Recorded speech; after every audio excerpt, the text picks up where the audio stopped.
నందమూరి బాలకృష్ణ 112వ చిత్రం షూటింగ్ ఇవాళ ప్రారంభమైంది. నవ్యాంధ్ర రాజధాని అమరావతి వేదికగా లాంఛనంగా ప్రారంభమైంది. మంత్రులు నారా లోకేష్, కందుల దుర్గేష్ ముఖ్య అతిథులుగా హాజరయ్యారు. ప్రముఖ నిర్మాత చెరుకూరి సుధాకర్ ఏకంగా 150 కోట్ల భారీ బడ్జెట్తో ఈ చిత్రాన్ని అత్యంత ప్రతిష్టాత్మకంగా నిర్మిస్తున్నారు.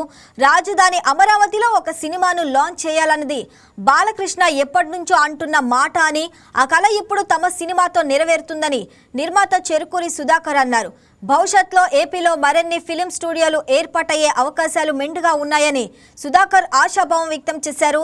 బాలకృష్ణ ఊరమాస్ ఇమేజ్ కు Koratala Siva mark stylish taking తోడైతే థియేటర్లో రచ్చ మామూలుగా ఉండదని నందమూరి ఫ్యాన్స్ అంటున్నారు. వచ్చే ఏడాది వేసవి కానుకగా సినిమాను ప్రేక్షకుల ముందుకు తీసుకురావాలని చిత్ర యూనిట్ ప్లాన్ చేస్తుంది.